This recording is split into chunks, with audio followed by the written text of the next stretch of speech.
आदरणीय बंधुओं, माताओं व मेरी प्यारी बहनों, राधे राधे। आज हम इस वीडियो में अमर सुहाग व सुखी दाम्पत्य जीवन देने वाली करवा चौथ की कथा सुनेंगे। तो आइए सुनते हैं कथा। एक नगर में एक साहूकार रहता था। उसके 7 बेटे, 7 बहुएं और एक बेटी थी। सबका विवाह हो चुका था। बहन अपने भाइयों की बहुत प्यारी थी। बहन अपने मायके आई हुई थी। सभी भाई अपनी बहन को साथ लेकर ही भोजन करते थे। एक दिन कार्तिक कृष्ण पक्ष की चौथ आई। बहन ने अपनी भाभियों के साथ करवा चौथ का व्रत रखा। शाम को सारे भाई भोजन करने लगे तो अपनी बहन से बोले, आओ हमारे साथ भोजन करो। बहन ने कहा, आज मेरा करवा चौथ का व्रत है, रात को चांद उगने पर ही भोजन करूंगी। अब सारे भाई इकट्ठे होकर किसी ने छालनी ली, किसी ने घास फूस ली और टीबे के पीछे जाकर आग जला छालनी आगे कर दी। और एक भाई ने आकर कहा, बहन चांद निकल आया है, अर्घ दे लो। बहन ने अपनी भाभियों से कहा, आओ अर्घ दे लो, चांद निकल आया है। भाभियों ने कहा, बाई जी आपका चांद निकला है, हमारा तो रात को निकलेगा। तब बहन ने अर्घ दिया और भाइयों के साथ भोजन करने बैठ गई।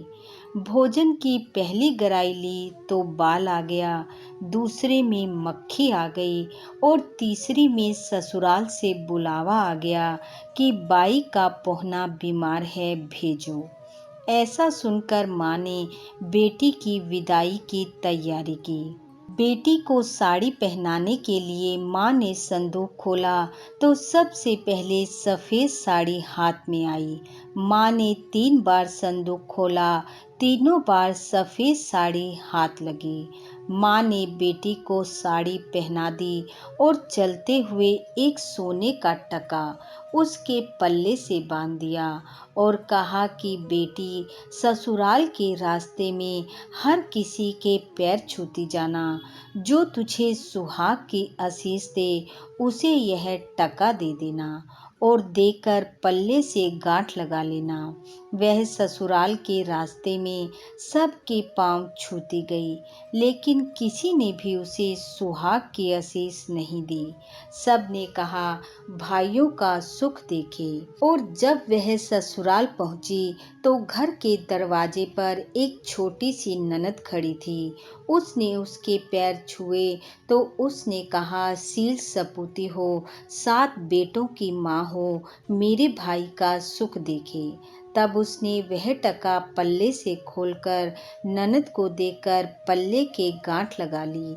अंदर गई तो देखा उसका पति बीमार पड़ा है, उसे कोई सुध नहीं है। सास ने बहू को आते देखा तो बैठने के लिए पीड़ा तक न दिया। तब वह बीमार और बेसुध पति को लेकर एक कोठरी में पड़ी रही और उसकी सेवा करती रही। सास दासी के हाथ बचा कुचा भोजन उसके लिए भेज देती।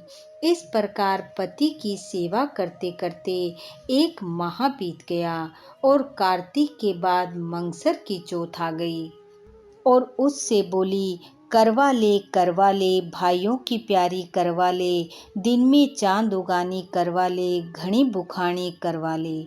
ऐसा सुनकर वह बोली, हे चौथ माता, मुझसे गलती हो गई, मुझे क्षमा कर दो और मेरी उजड़ी मांग को संवार दो, मेरा सुहाग वापस दे दो। तब मंगसर की चौथ माता ने कहा, मुझसे बड़ी चौथ पोह की है, वो ही तेरा सुहाग तुझे वापस देगी। ऐसा करते करते हर महीने की चौथ आती गई और सब कहती गई, मेरे से बड़ी आएगी तो तुझे सुहाग देगी। जब आसोज की चौथ आई तो साहूकार की बेटी ने पैर पकड़ लिए, रोने लगी, माता मेरा सुहाग मुझे वापस दे दो। तब आसोज की चौथ माता ने उसे कहा कि कार्तिक की चौथ तुझसे नाराज है। अब अगली बार वह आएगी तो उसके पैर पकड़ लेना। वह तुझे मारेगी पीटेगी, पर जब तक वह तुझे तेरा सुहाग लौटाने का आशीर्वाद ना दे तब तक पैर मत छोड़ना। फिर कार्तिक की चौथ आई। गुस्से में दहाड़ते हुए बोली, करवा ले भाइयों की प्यारी करवा ले, दिन में चांद उगाने करवा ले, घनी बुखानी करवा ले। तब साहूकार की बेटी ने चौथ माता के पैर पकड़ लिए। माता उसे मारे पीटे और कहे, हट पापिन, मेरे पैर क्यों पकड़ रखे हैं, छोड़। पर उसने पैर नहीं छोड़े।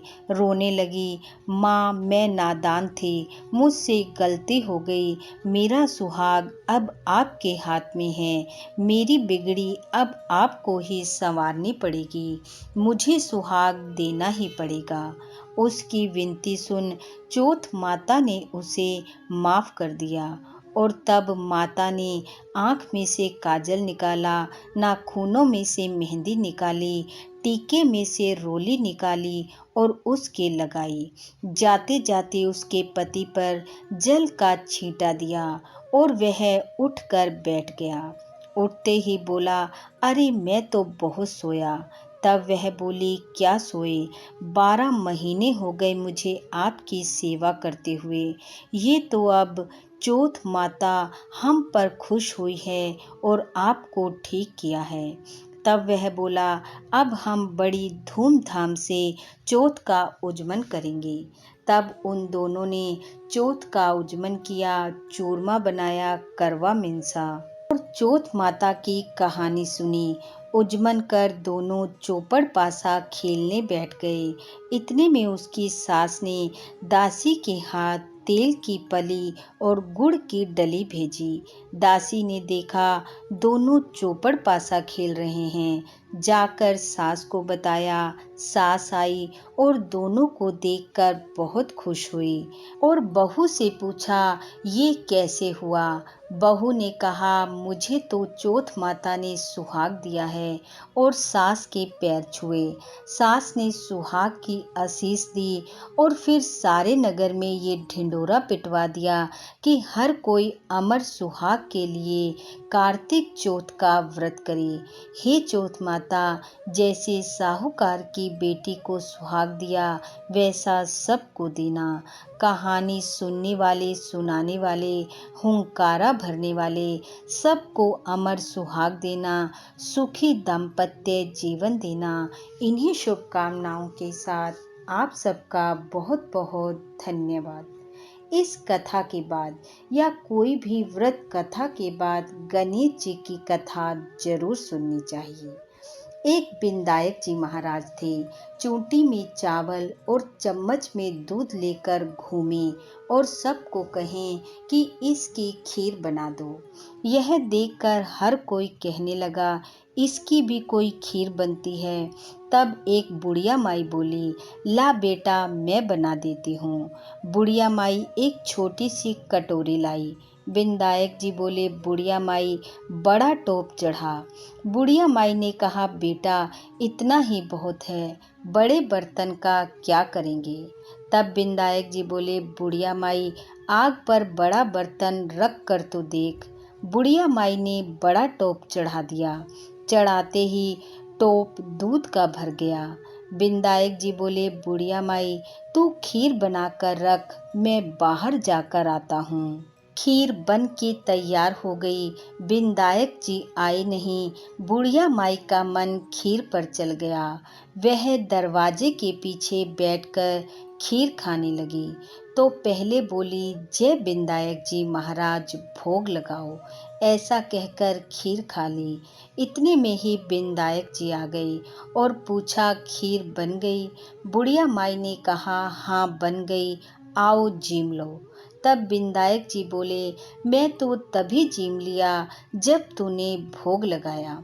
तब बुढ़िया माई ने कहा, हे विनायक जी, मेरी पोल तो आपने खोल दी, किसी और की मत खोलना। विनायक जी राजी हो गए। जाते जाते बुढ़िया माई की झोपड़ी को लात मारी, महल कर दिया, अन्न धन का भंडार भर दिया और कहा, हे बुढ़िया माई, ये धन तेरे 7 पीढ़ी तक बना रहेगा। हे विनायक जी महाराज, जैसा बुढ़िया माई को दिया वैसा सबको देना। इस कथा कहानी को सुनने वाले, सुनाने वाले, हुंकारा भरने वाले सब पर अपनी कृपा बरसाना। इन्हीं शुभकामनाओं के साथ आप सबका बहुत बहुत धन्यवाद। राधे राधे।